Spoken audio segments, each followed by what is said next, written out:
Ada sebuah kisah tentang Raja Nizam ke-7 dari kerajaan Hyderabad di British India. Beliau terkenal amat kaya tetapi super pelit. Dan beliau itu hidup di dalam ketakutan semasa revolusi India. Saking takut hartanya diambil jika Inggris mundur, Raja Nizam ke-7 menyiapkan 3.000 prajurit pengawal. Dan dia menyimpan emas dan permata miliknya di dalam truk yang ditutup oleh terpal. Beliau juga menyimpan 58 miliar rupiah yang waktu itu pasti nilainya luar biasa ya. 58 miliar rupiah itu disimpan di dalam peti mati. Tapi apa yang terjadi? What happened next? Ternyata apa yang ditakutkan beliau, Raja Nizam ini, tidak pernah terjadi. Dan malahan apa? 58 miliar rupiah yang disimpan di dalam peti mati, ludes, digerogoti tikus. Mungkin banyak di antara kita yang dikuasai ketakutan dan kekhawatiran yang belum tentu terjadi. Termasuk saya. Sehingga tanpa sadar kehilangan harta kekayaan yang begitu bernilai. Misalnya kehilangan orang-orang yang mengasihi, kehilangan pertemanan, kehilangan komunitas dan gereja, dan yang paling parah, kehilangan iman dan percaya kepada Tuhan. Buat teman-teman di The City Light dan Gracia Community, juga teman-teman di luar komunitas, dan buat teman-teman yang Kristen maupun juga teman-teman yang bukan Kristen, yang sampai hari ini terus terlibat dan bergabung di dalam media online ini.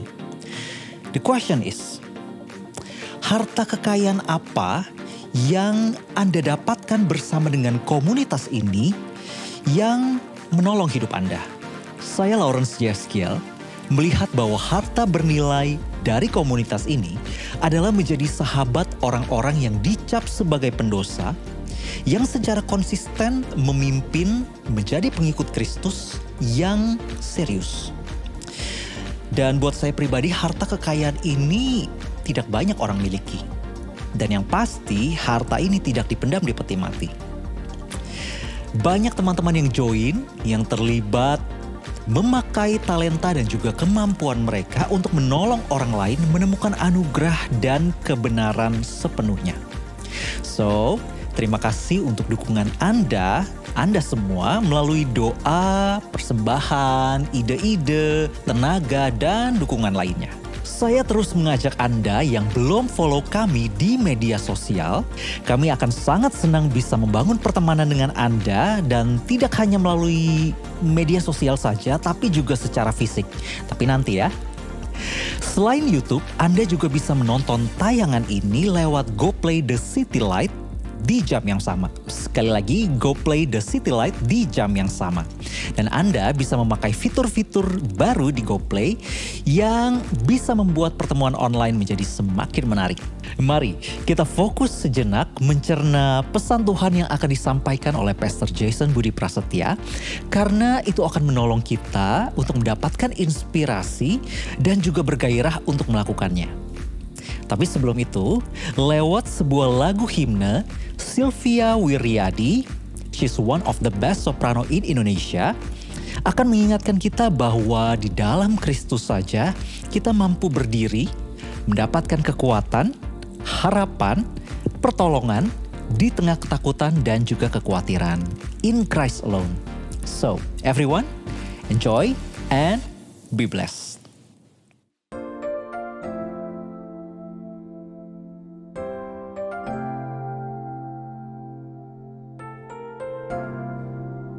In Christ alone will I glory, though I could pride myself in battles won. For I've been blessed beyond measure, and by His strength alone I'll overcome. Oh, I could stop and count successes like diamonds in my hands, but those trophies could not equal to the grace by which I stand. In Christ alone, I place my trust and find my glory in the power of the cross. In every victory, let it be said of me, my source of strength, my source of hope is Christ alone.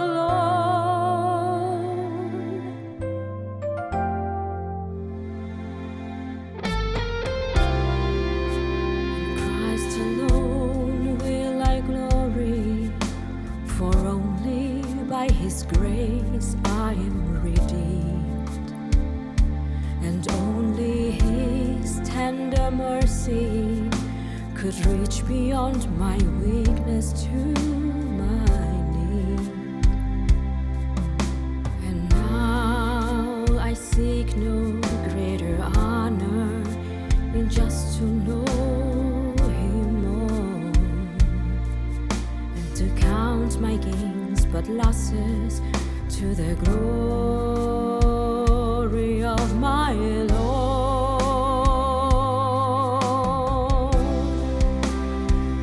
In Christ alone, I place my trust and find my glory in the power of the cross. In every victory, let it be said of me, my source of strength, my source of hope is Christ alone. I place my trust and find my glory in the power of the cross. In every victory, let it be said of me, my source of strength, my source of hope is Christ alone. My source of strength, my source of hope is Christ alone.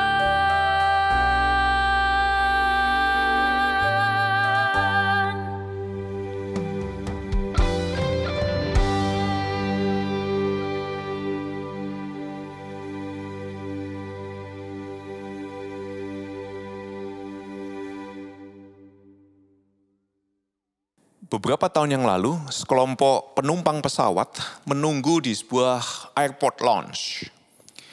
Dan mereka itu pasrah karena apa? Sambil mereka komplain dan mengeluh karena pesawat yang mereka sudah pesan dari Puerto Rico ke sebuah pulau di Inggris, British Virgin Island, pesawatnya dibatalin.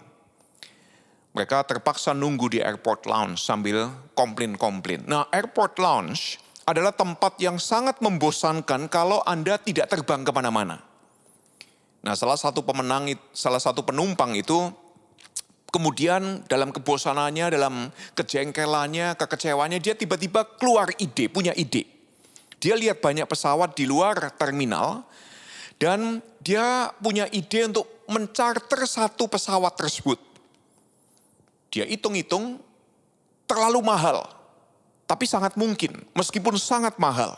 Jadi apa yang dilakukan? Dia cari papan, dia cari kapur, kemudian dia tulis proposal, dia sodorkan proposal kepada setiap penumpang, dan dia usulkan seperti ini. Kalau setiap penumpang bayar 39 US dollar, uang sekarang sekitar 550.000,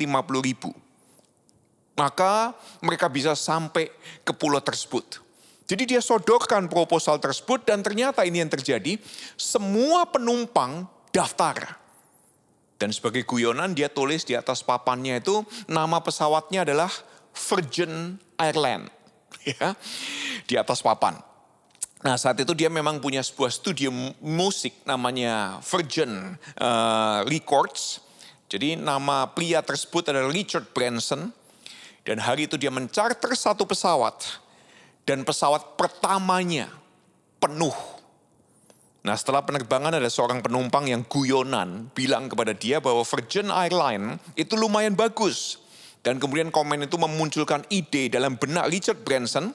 Pada saat dia balik ke Inggris, balik ke England, dia telepon Boeing. Dia mau beli pesawat Boeing 747 second. Dan pada saat dia ditanya, apa nama perusahaanmu? Kok mau beli pesawat Boeing 747? Dia jawab, Virgin. Nama perusahaannya Virgin. Dalam bahasa Indonesia artinya perawan. Ya. Nah, para konsultan bisnis kemudian kasih nasihat. Kalau kamu bikin pesawat, perusahaan pesawat namanya Virgin, nggak ada yang mau naik nanti. Tetapi selera humor Branson, optimismenya, dan keberaniannya kemudian mentransformasi sebuah pengalaman yang jelek, sebuah pengalaman yang negatif menjadi hasil yang positif. Bahkan hari ini, dia punya pesawat Virgin Galactic yang pergi terbang ke luar angkasa. Nah, kita semua yang Kristen dan non-Kristen, yang orang baik dan non-baik, ada juga orang yang saleh dan non-saleh, kita semua mengalami krisis, kita mengalami pengalaman yang jelek, kita mengalami hancurnya sesuatu yang bagi kita tuh precious, sangat berharga. Kita juga mengalami direndahkan orang lain atau ada yang stuck di sebuah lingkungan rumah, di sebuah lingkungan pekerjaan, di sebuah lingkungan sosial ataupun gereja yang boring dan membosankan. Tapi kalau Anda orang kreatif, bagi orang kreatif segala sesuatu bisa jadi fuel, bisa jadi bahan bakar. Segala sesuatu bisa kita pakai untuk menjadi material yang membangun hidup kita dan membangun masa depan. Nah, kalau Richard Branson itu membangun Virgin Airlines dari sebuah situasi yang aneh, hari ini atau di episode ini saya mau cerita tentang seorang wanita yang bukan virgin, namanya Ruth, dan dia diceritakan oleh penulis Ibrani, dia melakukan hal yang sangat aneh. Nah, kalau Anda Kristen ya, Anda kemungkinan pernah mendengar kalimat yang indah dikutip dari teks Alkitab oleh pendeta di sebuah acara pernikahan. Saya pernah mendengarkan soalnya, seorang pendeta khotbah pemberkatan pernikahan dan kemudian dia mengutip sebuah teks. Kalimatnya bagus sekali. Kalimatnya berbunyi seperti ini. Sebab kemana engkau pergi, ke situ juga aku pergi. Di mana engkau bermalam, di situ juga aku bermalam. Bangsa mulah bangsaku, Allah mulah Allahku. Di mana engkau mati, aku pun akan mati di sana. Dan Tuhan akan menghukum aku jika sesuatu apapun memisahkan aku dari engkau selain daripada maut. Bagus banget kan? Kalau kalimat tersebut jadi isi kalimat janji nikah, bagusnya bukan main. Dan ini ada di teks Alkitab. Dari Rut 1 ayat 16 sampai 17. Tapi yang Anda perlu tahu, ini bukan janji nikah. Ini bukan juga kalimat yang diutarakan dari seorang laki-laki kepada seorang perempuan dalam pernikahan. Ini kalimat seorang menantu perempuan tertuju kepada mertua perempuannya. Jadi Anda lihat, Anda dan saya bisa mengambil kalimat indah-indah dan bagus-bagus dari ayat-ayat di Alkitab. Bahkan kita mungkin menyampaikan dengan begitu dinamis, dengan begitu menarik, dengan begitu hidup. Tapi pesannya salah. Sangat bisa kita ambil teks-teks Alkitab. Kita hafal ayat-ayat Alkitab, kita sampaikan, tapi pesannya salah. Ada seorang artis Polandia abad yang ke-18 namanya Helena Modjeska. Helena sangat terkenal, dia sangat mampu menghayati peran-peran pembacaan puisi dan drama yang sangat emosional. Dia sangat mampu. Nah, suatu saat di hadapan penonton-penontonnya, dia membacakan sesuatu dalam bahasa Polandia dengan begitu dramatis. Penonton yang sama sekali tidak mengerti bahasa Polandia, kemudian begitu tersentuh, begitu tergerak, sampai sebagian besar menitikkan air mata. Pada saat dia selesai membacakan apa yang dia bacakan. Tahukah Anda apa yang dibacakan oleh Helena Modjeska saat itu? Dia ternyata hanya bacain abjad A, B, C, D, E dalam bahasa Polandia. Tapi dengan gaya begitu dramatis. Ya, jadi Anda dan saya sangat bisa menyampaikan dengan begitu dramatis. Jangan-jangan pesannya salah, diambil dari teks Alkitab yang nggak ngomongin pesan tersebut. Jadi saya pribadi mendengarkan beberapa kali khotbah yang bagus tentang komitmen, tentang loyalitas dari kisahnya Rut. Bagus, pelajaran moralnya bagus. Tapi yang jadi pertanyaan, apakah benar pesan isi hati Tuhan lewat kisah Rut adalah pelajaran moral tentang komitmen dan kesetiaan? Mari kita cek bersama. Ya. Nah, Rut adalah seorang gadis Moab, perempuan Moab. Tahukah Anda perempuan Moab identik dengan apa? Wanita Moab, cewek Moab identik dengan penggoda, seducer. Penggoda yang menawarkan keseksian tubuh mereka untuk goda cowok-cowok Israel, supaya cowok-cowok Israel, pria-pria Israel, bahkan yang sudah punya istri, mau tidur dengan mereka, dan kemudian seks bebas dengan mereka. Suatu saat diceritakan, bangsa Israel ada di Sitim, kemudian bangsa Israel berzina dengan perempuan-perempuan Moab, yang kemudian setelah tidur dengan wanita-wanita Moab, diajak untuk menyembah dewanya orang Moab, namanya Baal Peor. Kemudian orang-orang Israel mengikuti ritual, makan persembahan yang diperuntukkan kepada Baal Peor, sampai kemudian penulis Bilangan 25 menyatakan Tuhan marah kepada mereka. Dan kemudian dilanjutkan, dalam Ulangan 23 Tuhan memberikan pesan kepada bangsa Israel untuk ngapain? Menghindari orang Moab. Orang Moab tidak boleh ada, tidak boleh menjadi bagian dari jemaah Israel. Tidak boleh menjadi bagian dari umat Tuhan Israel. Nanti diulangi oleh Nehemia dan Ezra. Jadi ini sebuah instruksi yang 3-4 kali muncul. Moab dilarang bersama-sama dengan orang Israel. Orang Israel hindari orang Moab. Karena apa? Moab sudah menjadi rival, musuh. Bahkan selalu ini terkenalnya sebagai apa? Seducer, penggoda bagi orang Israel. Nah, siapakah sebetulnya Moab? Asal mula Moab diceritakan oleh penulis kitab Kejadian dalam sebuah kisah yang negatif antara Lot dan 2 anak perempuannya.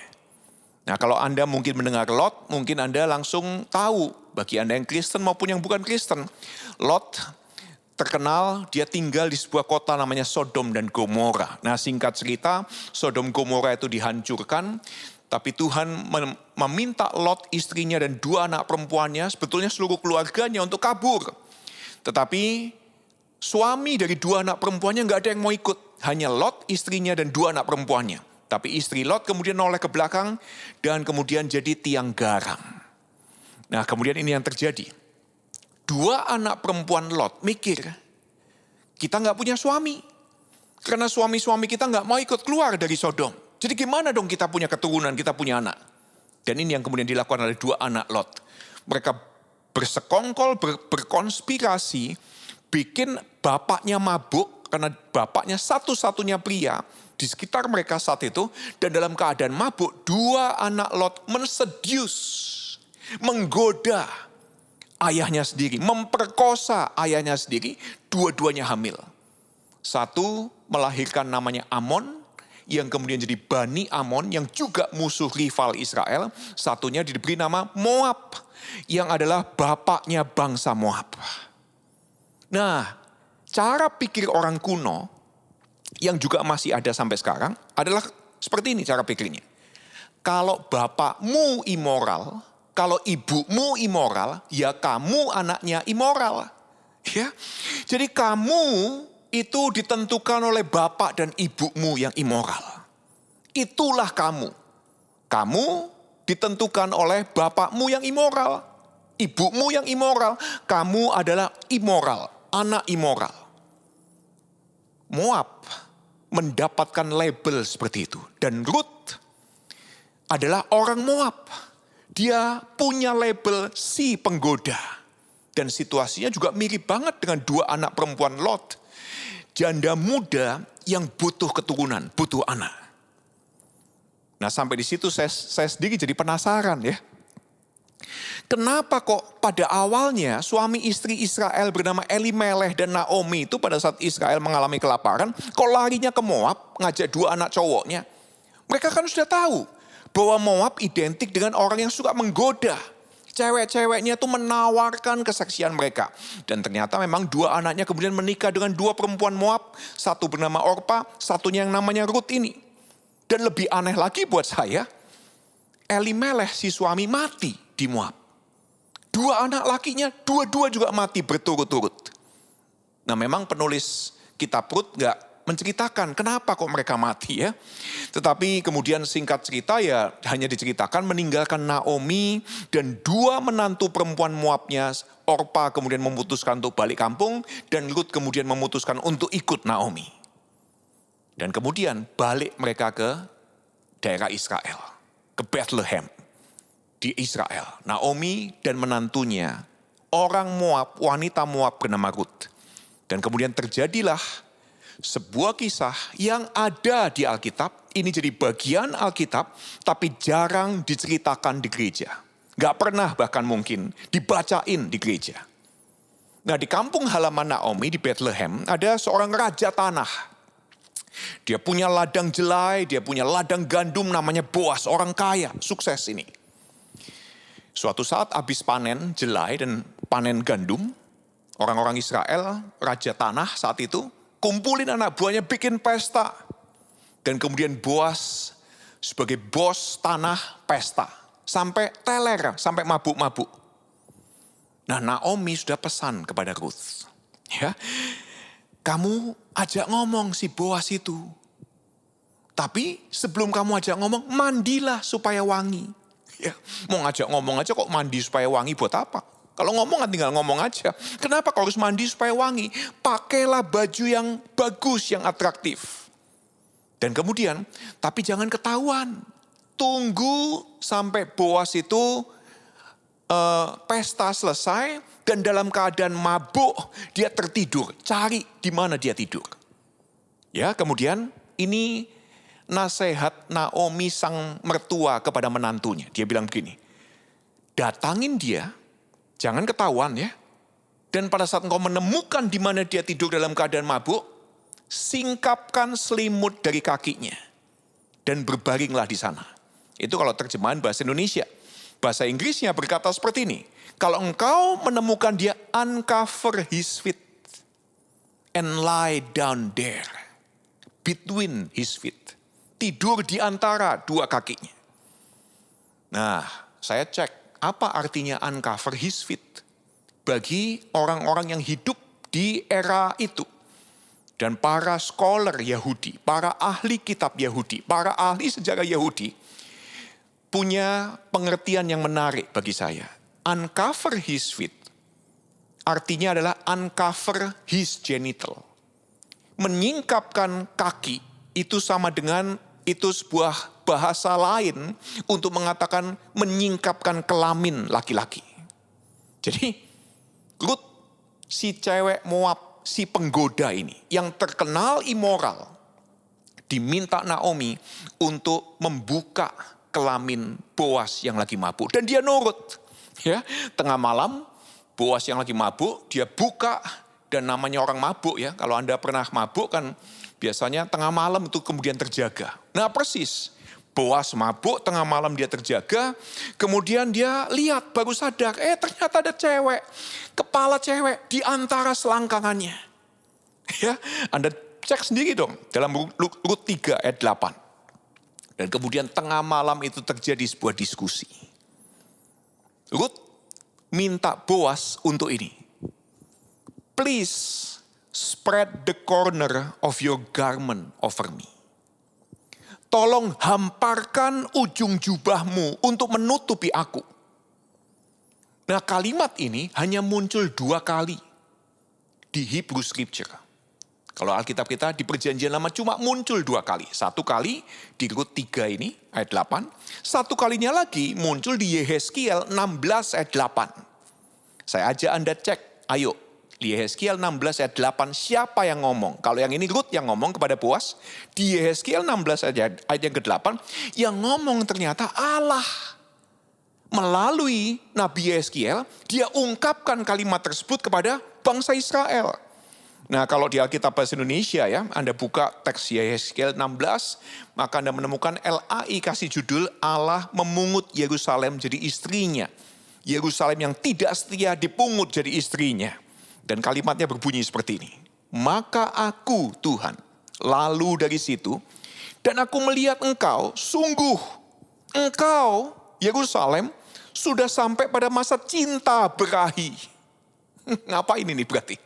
Dan kemudian bahasa Tuhan ya, yang dicatat oleh Yehezkiel berkata seperti, maka aku spread the corner of my garment over you. Aku mengembangkan, menghamparkan ujung jubahku untuk menutupi auratmu, untuk menutupi ketelanjanganmu. Nah, kalau Anda nggak percaya sama yang saya katakan, nggak apa-apa. Anda berani nggak percaya sama yang penulis Alkitab katakan? Bagi Anda yang bilang Alkitab itu nomor 1, otoritas utama, cek dong. Ya. Jadi ini yang terjadi. Rut menjual dirinya supaya ditebus jadi istri Boas. Dan Boas oke banget, oke aja dia. Bahkan yang menarik ya, setelah tahu Rut tidur di antara selangkangannya, dia malah minta Rut lanjutin tidur sampai pagi. Ya, dan dia kasih tahu, nanti pagi sebelum orang bangun baru kamu pulang. Nah pertanyaan saya, tengah malam sama pagi lebih gak ketahuan mana? Kenapa kok dia minta Rut untuk lanjutin tidur di antara dua kakinya? Dan ayatnya ke-14 diceritakan Rut melanjutkan tidur di antara dua kaki Boas sampai subuh. Sebelum ada yang bangun, baru dia balik ke rumah. Nah, Anda bisa pikir tambahin informasi macam-macam. Tetapi saya mau simpulkan seperti ini. Konspirasi Naomi dan Rut berhasil. Boas kemudian jadi suami Rut, punya anak Obed namanya. Obed punya anak namanya Isai. Isai kemudian jadi papanya Daud, raja besar Israel. Puluhan generasi berikutnya kemudian melahirkan Yesus Kristus. Dicatat oleh Matius dalam Matius 1 ayat 5. Nah lain kata adalah ini. Kebiasaan hidup Rut, cewek Moab penggoda itu.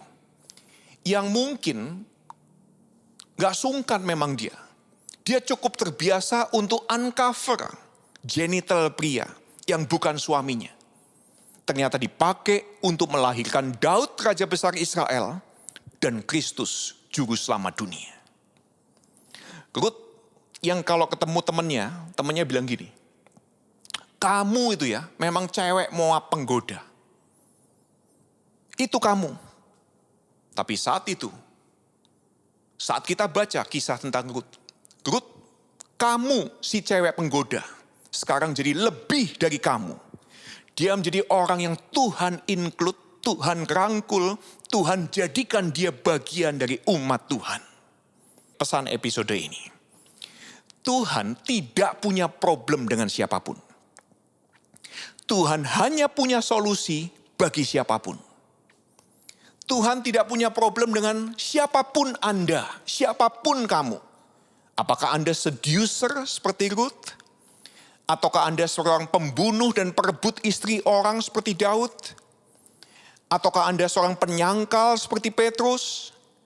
Atau bahkan Anda orang sok agamawi seperti Paulus? Tuhan tidak punya problem dengan siapapun Anda. Tuhan hanya punya solusi bagi siapapun Anda. Bagi seducer dia punya solusi.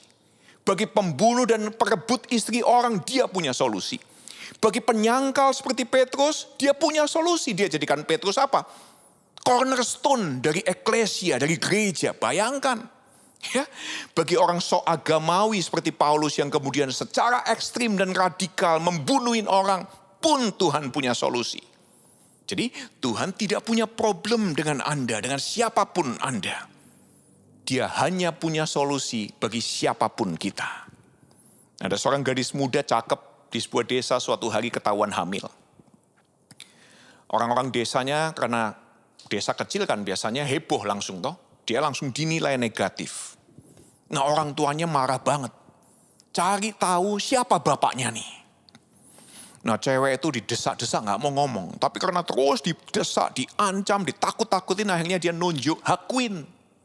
Seorang pendeta Buddha yang terkenal saleh di desa tersebut dan sangat dihormati oleh orang-orang desa karena hidupnya begitu pure, begitu saleh. Nah kemudian orang tua gadis tersebut datengin Hakwin, konfrontasi. Kamu ya yang hamilin anak perempuan saya. Hakwin dikonfrontasi orang tuanya bersama dengan orang desa, jawab dengan enteng. Oh gitu. Nah gosip cepat menyebar tentang kelakuan Hakwin. Dan Hakwin si pendeta saleh terhormat langsung berubah jadi sampah masyarakat. Gak ada yang mau ngomong dengan dia. Lihat pun memalingkan wajah. Dari dihormati jadi orang yang dihina. Nah si cewek kemudian melahirkan anaknya. Pada saat lahir orang tua bawa bayi itu kepada Hakwin. Minta Hakwin yang biayain, yang rawat, yang besarkan. Hakwin respon dengan kalem. Oh gitu. Dan dia terima bayi tersebut. Dia rawat. Berbulan-bulan pendeta Buddhis tersebut membesarkan, merawat dengan begitu perhatian, dengan begitu sayang anak ini seakan-akan itu anaknya.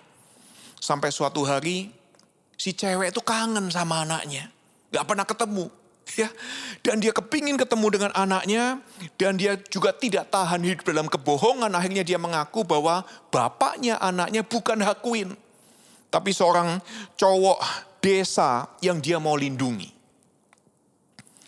Orang tua Hakwin, orang tua cewek tersebut mendengar pengakuan anaknya, waduh begitu malu mereka, nyesel dan malu. Datengin Hakwin, minta maaf, jelasin apa yang terjadi. Hakwin cuma respon, oh gitu. Dan dia balikin anak tersebut dengan senyuman yang ramah. Nah, orang yang sudah mengenal dirinya sendiri, menerima keadaan dan tidak peduli dengan penilaian orang lain. Tetapi kisah ini juga menunjukkan satu macam kekuatan yang unik. Butuh kekuatan untuk menanggung dosa dan rasa malu orang lain. Dan pada saat kita menanggungnya, itu membuat kita akan kelihatan bersalah. Dan kemudian harus mengalami penilaian, tuduhan, bahkan penghakiman orang lain. Meskipun kita tahu kita nggak salah. Kekuatan itulah yang Tuhan Yesus tunjukkan di atas salib. Karena apa? Tuhan tidak punya problem dengan siapapun. Dia hanya punya solusi bagi siapapun.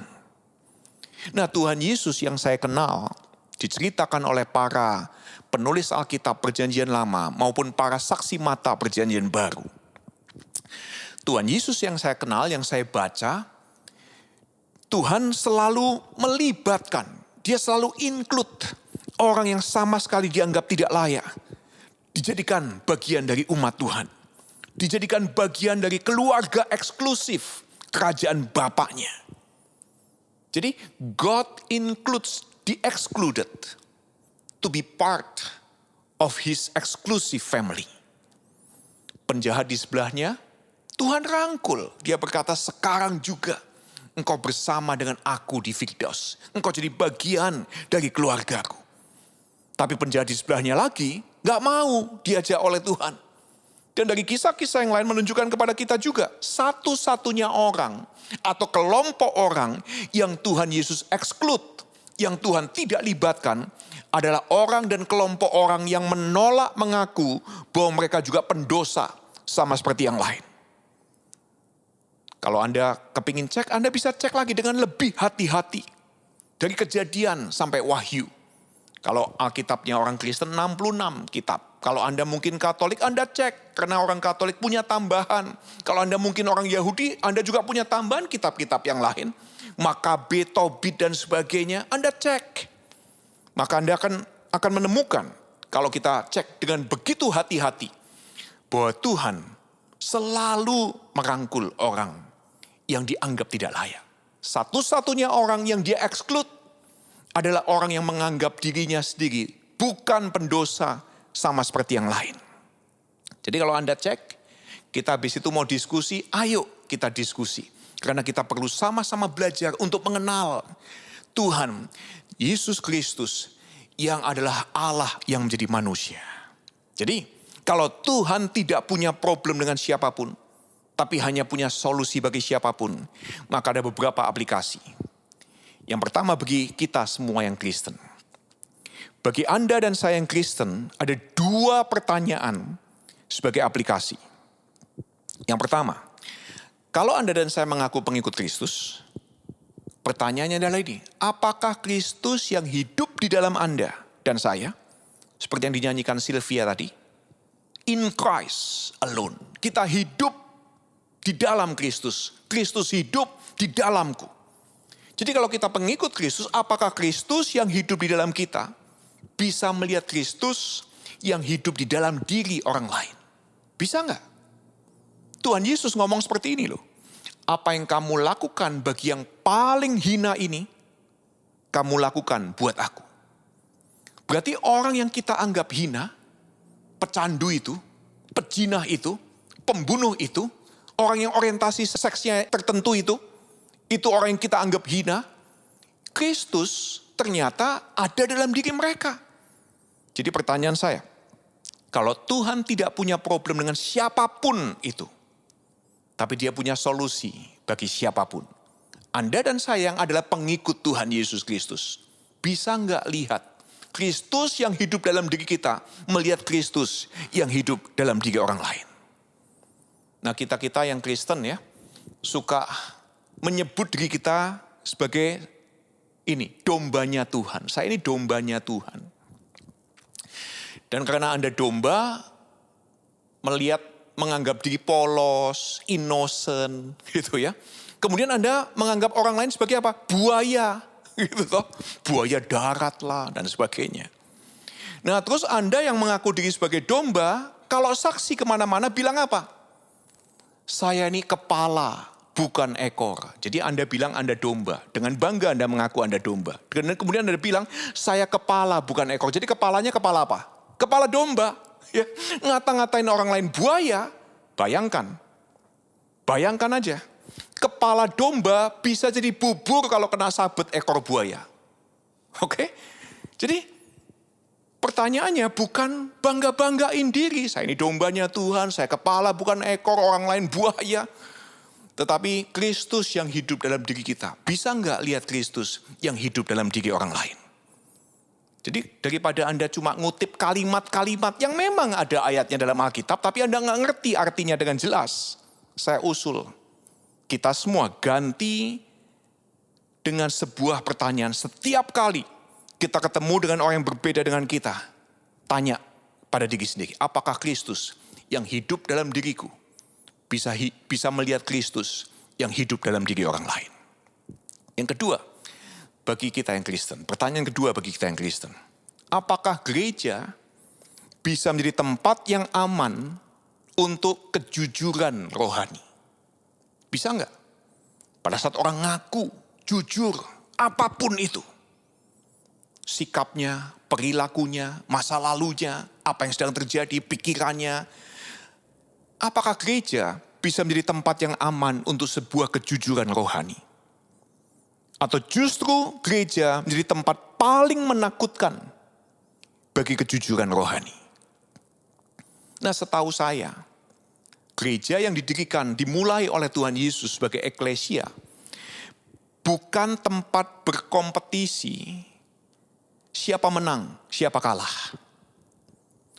Gereja yang dimulai oleh Yesus sebagai eklesia adalah tempat wadah komunitas, di mana siapapun bisa menjadi lebih daripada pemenang. Nah Anda perlu tahu apa arti lebih daripada pemenang. Lebih daripada pemenang artinya adalah ini. Karena Tuhan sang pemenang menyertai kita. Kalau Tuhan sang pemenang menyertai kita, siapa lawan kita? Bukan kita yang pemenang. Kita disebut lebih daripada pemenang karena Tuhan sang pemenang menyertai kita. Dia kasih solusi bagi siapapun. Jadi lebih daripada pemenang artinya bukan Anda pemenangnya. Ya. Tetapi Tuhan yang menyertai kita kemudian ajak kita untuk bikin orang lain jadi pemenang. Itu artinya lebih daripada pemenang. Jadi kalau Anda Kristen, ajakan saya, mari kita sama-sama menciptakan lingkungan, komunitas, pertemanan yang aman bagi kejujuran rohani. Bukan berkompetisi siapa lebih rohani, siapa lebih alkitabiah, ritual penyembahannya, acara ibadahnya. Kalau acara ibadahnya kayak City Light gak alkitabiah. Nah, Anda ngajak kita kompetisi.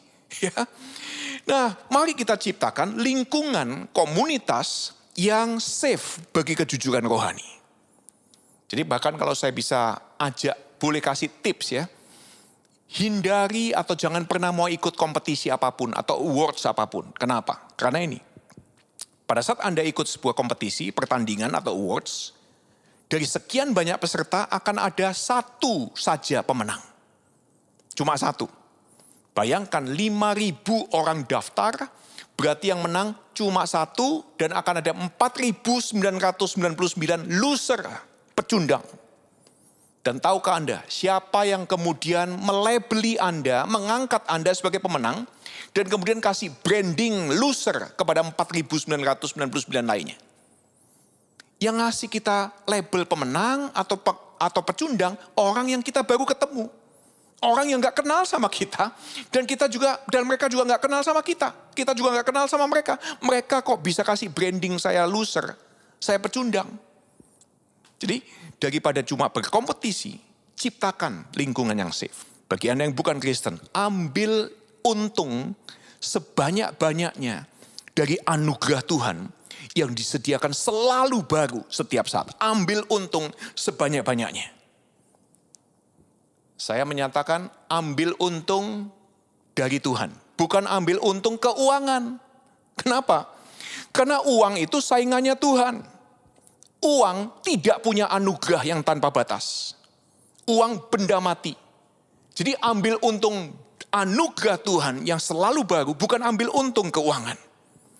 Tuhan yang punya anugerah yang selalu baru, uang tidak punya anugerah bagi Anda. Jadi ajakan saya bagi Anda yang bukan Kristen, ambil untung dari Tuhan. Karena pada saat Anda dan saya ambil untung dari Tuhan, Anda perlu tahu, dia sumber segala sesuatu. Dia punya unlimited eternal resources, sumber daya kekal yang tidak pernah habis. Jadi pertanyaan saya, kalau Anda ambil untung dari orang yang tidak pernah habis sumber dayanya, bakalan rugi gak dia? Bakalan habis gak? Gak pernah bakalan kita merugikan dia. Jadi ambil untung dari anugerah Tuhan yang disediakan baru setiap hari. Di episode berikutnya, teman saya Daniel mengusulkan sebuah hal yang menarik sekali. Pakai sampai habis. Ambil untung, anugerah Tuhan yang selalu baru setiap hari, pakai sampai habis setiap hari. Dan yang kedua, bagi teman-teman yang bukan Kristen.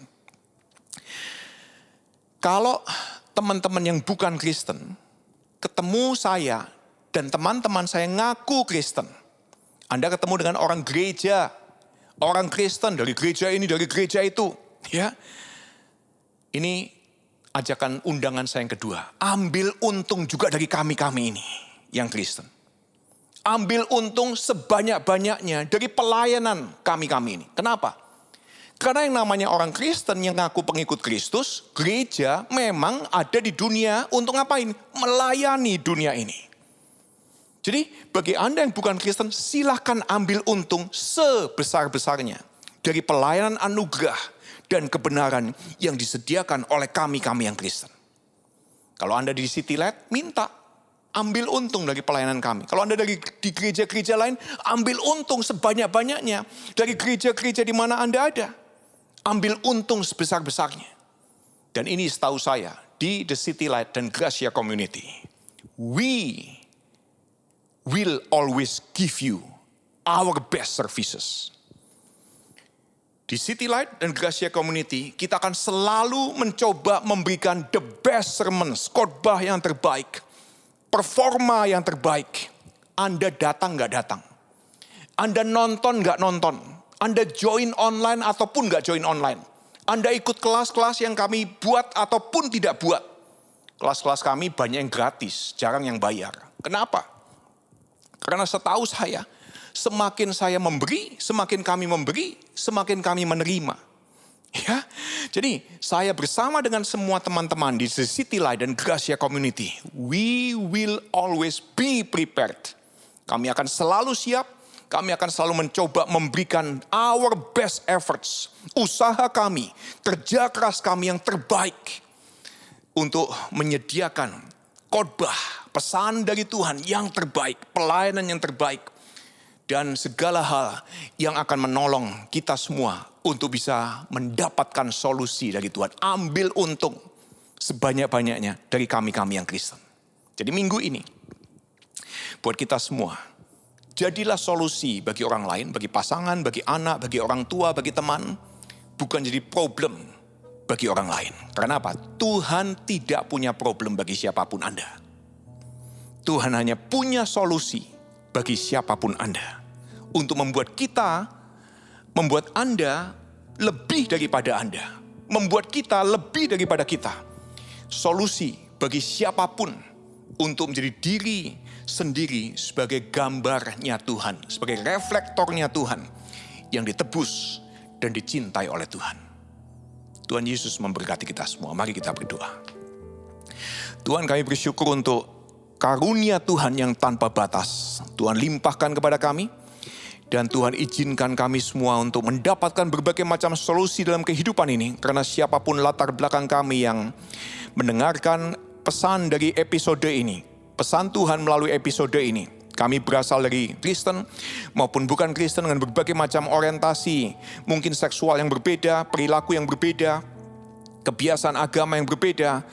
Kami melihat dan mengalami bahwa pada saat kami menarik nafas sekalipun, oksigen di sekitar kami tidak pernah habis. Tuhan selalu menyediakan yang baru setiap saat untuk kami bisa pakai, untuk kami bisa ambil keuntungan, bahkan untuk kami nikmati. Dan kiranya semua berkat anugerah yang selalu kami rasakan sekarang mengingatkan kami semua bahwa ada Tuhan yang begitu mengasihi, yang selalu menyediakan jalan, menyediakan masa depan supaya kami menjadi lebih daripada kami saat ini. Kami menjadi gambar diri Tuhan, reflektor Tuhan yang memuliakan Tuhan di profesi kami masing-masing. Kami bisa menjadi berkat sesuai dengan kepercayaan Tuhan di lingkungan kami berada.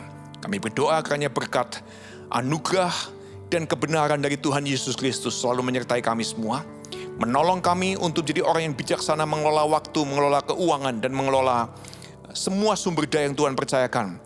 Dan Tuhan akan terus memberkati semua teman-teman yang terlibat untuk memberikan pelayanan terbaik dari kami orang-orang Kristen kepada teman-teman kami yang bukan Kristen.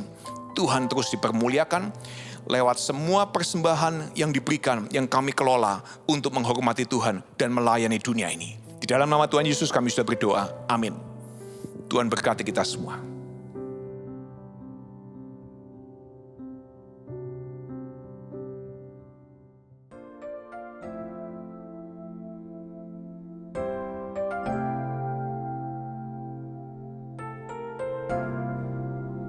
Christ alone will I glory, though I could pride myself in battles won.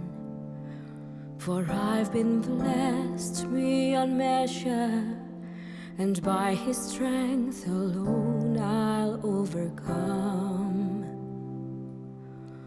Oh, I could stop and count successes like diamonds in my hands, but those trophies could not equal to the grace by which I stand.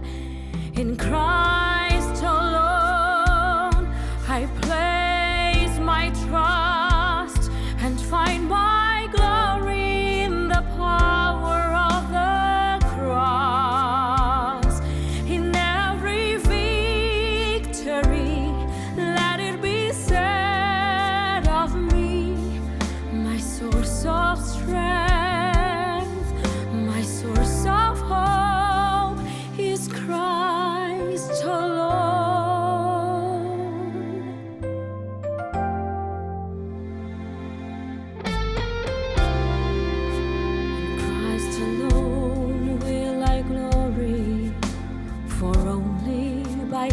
grace I am redeemed, and only His tender mercy could reach beyond my weakness to my need. And now I seek no greater honor in just to know Him more, and to count my gains but losses to the glory of my Lord.